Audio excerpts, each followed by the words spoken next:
All right, today's video is gonna be on the CAIA and POPIA POPIA assessment that you found on the Bees portal. So I'm just gonna go through some of the questions that entails that the assessment entails, and you can kind of get an idea of what to expect when you go and do your assessment, or even from a perspective of what am I supposed to do to become compliant. So, and it's quite a lot, so I'm not gonna go line by line, but I'm just gonna go section after section just to show what it is. This video is part of the series of videos on business compliance awareness, not advice, not legal advice, none of those. It's just awareness of some of the things that as a business you need to be paying attention to. And also you need to have some sort of a way of keeping things up to date. It's part of the whole business compliance thing. So, and sometimes I would divert a bit. Some videos may not necessarily be as the one I'm making now, but yet again, it's part of, just creating that habit of checking things out, looking at them, and so on and so forth. So this is the Bees website, the biz.gov.za. And once you log in, and there's a few process where they say take an assessment, this is what it looks like. So you land there, POPIA and PAI self-assessment page. Now, as you can see, there's a lot of sections. Section number 1 is accountability. Then you have a section, condition number 2 is processing limitation. Then you have purpose specific. Then you have further processing limitation. Then you have information quality. Then you have condition openness. Then you have another condition, security safeguard. Then you have data subject participation. And then you have other. And other is, and then you continue, and then they give you a score at the end of, where you're sitting. And so what I'm going to do is I am just going to go through the section. I'm not going to click on anything. And then maybe in another video, I'll give some sort of what the assessment entails. So, and then for the sake of, okay, let's do it this way. I'll take a scenario where all the answers are no, so that you can have some sort of an idea of what this entails. And obviously, if you don't understand something, you can read through here that to effectively choose the POPIA assessment questionnaire, users are encouraged to carefully consider each question presented under every category and provide a response by ticking either yes or no as applicable. So for each question, the users should assess their organization practices, policies, and procedures against the requirements outlined by the POPIA. A yes response indicates that the organization meets the specific criteria and has implemented the necessary measures to comply with POPIA in that particular respect. In other words, be honest. Conversely, a no response signifies areas where the organization may need to take corrective actions or enhancement to align with POPIA requirements. So it's imperative that users respond to all questions within each category to ensure a comprehensive evaluation of the organization adherence to POPIA principle. By engaging with the questionnaire in a diligent and thorough manner, organization can gain valuable insight in their compliance status and make informed decisions to enhance data protection practices and mitigate potential risk. So that's what the assessment is going to help you do. So let's look at, for example, accountability. Has the organization appointed an information officer as required by POPIA? Remember in my previous video, I did mention that if you are by default, the director is going to be the IO in my previous video. And you also have the possibility to appoint a deputy information officer. So by default, the director of the company will be the IO, but you still have to come to this page, this website, and register as an IO. That's the other thing. Even though it says, well, da da da da da, but still come here and submit your information, um, and then you are also appearing here as a person who's in charge of making sure that your organization follow the regulations. So in this case, you'll say, well, yes, I have appointed someone. If applicable, are there any deputy information officer appointed? So this one is secondary. So I think the first one is kind of like, you have to. And the second one is, well, if you have capacity, if you have someone else you want to bring in on board who's helping you, you can nominate them. Or maybe you're paying a salary and you want them to take charge of these tools.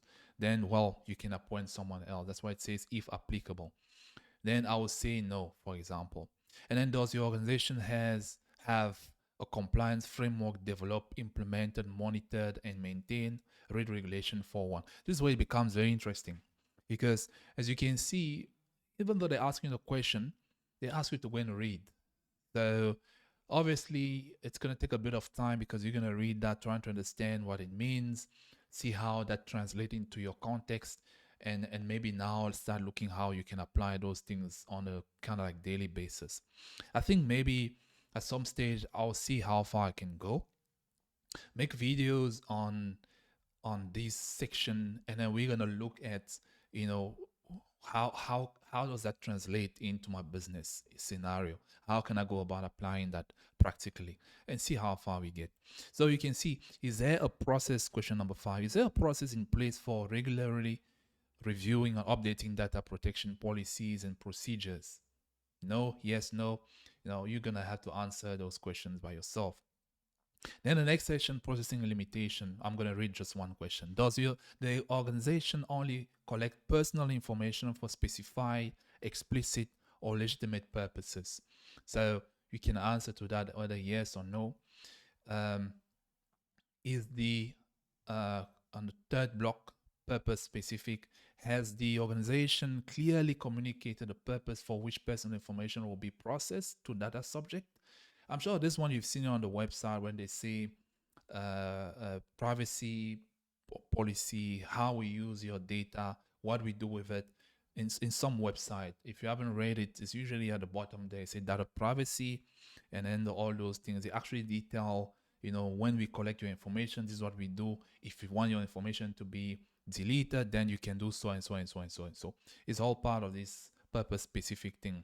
And also in my previous video, I said, when you, for example, using the cPanel or any other platform that collects some form of data, in IT, I think we call it PII, personal identifiable information. So if you, I hope that's the meaning, PII.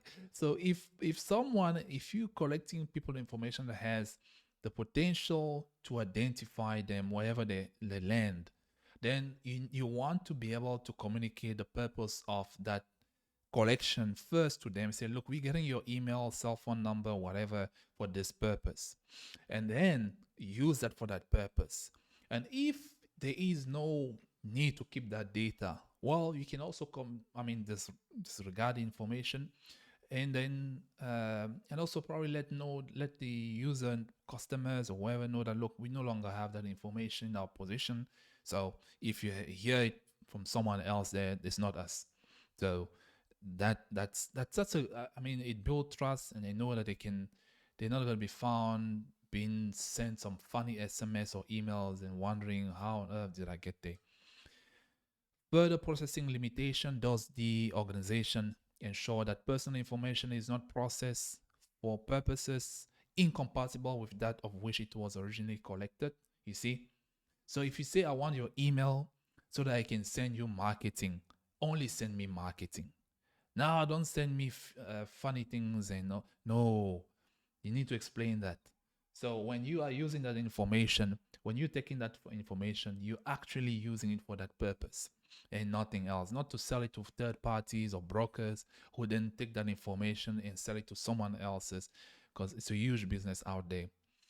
Information quality are measures in place to ensure that personal information is accurate, complete, and up to date. You know, you got that guy customer, you got that customer information 1 or 3 years ago. Now you still want to go back and then maybe update something, but they've changed their numbers and everything. What procedure have you put in place to manage that?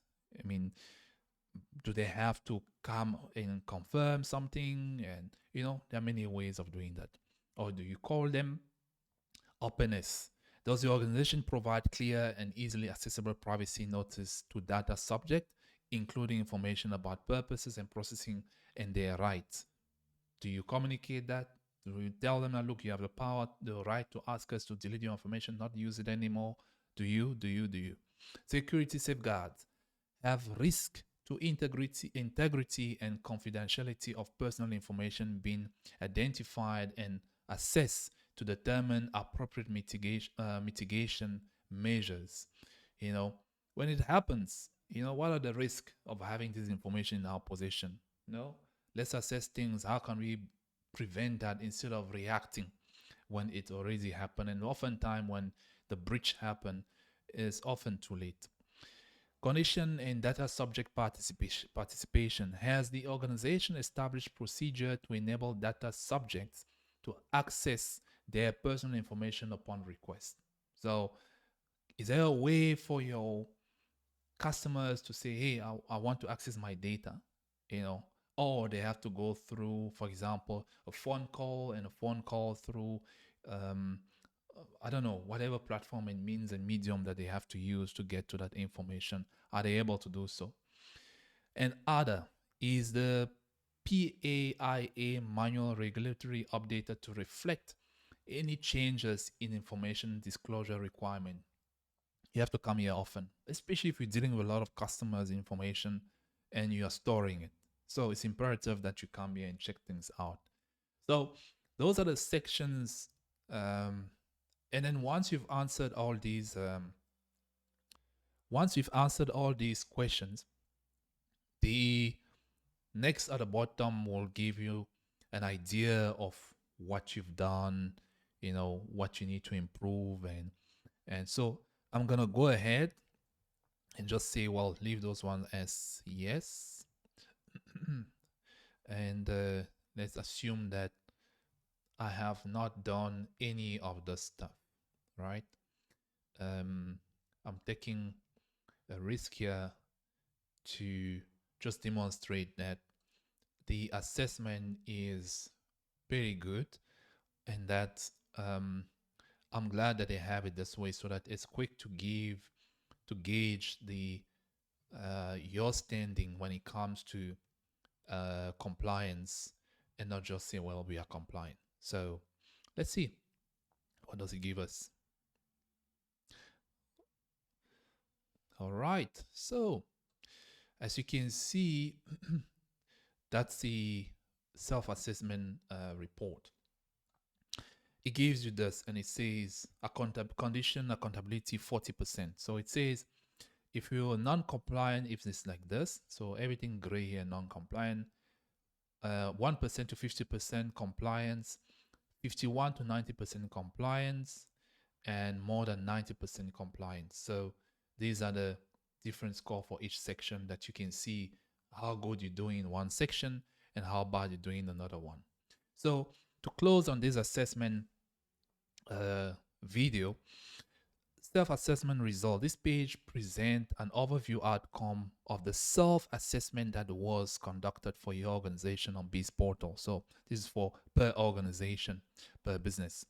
Please note that while this checklist provides a comprehensive assessment tool, it's not exhaustive. It may not cover every aspect of compliance with POPIA. Organizations are encouraged to supplement this checklist with additional measures as necessary and seek legal advice. Always seek legal advice to ensure comprehensive compliance with the relevant data protection and access to information laws. This checklist serves as a guide to assist organizations in evaluating their compliance status and identifying areas for improvement. So once you've done this, it doesn't mean that's all you have to do. Go a little bit further, find out other things, but everything need to be through legal means, proper means, and also uh, with regard to the information laws in South Africa. Great. So this was one more video on business compliance, and I'm not providing any legal advice on this. I'm barely just raising awareness to anyone here who's running a business and may or may not have heard of this, and just need to be reminded that look, if you're dealing with this information, stay compliant.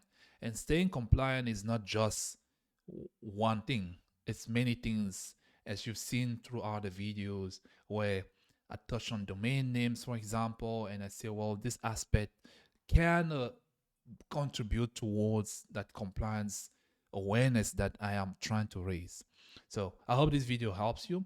Until next time, take care.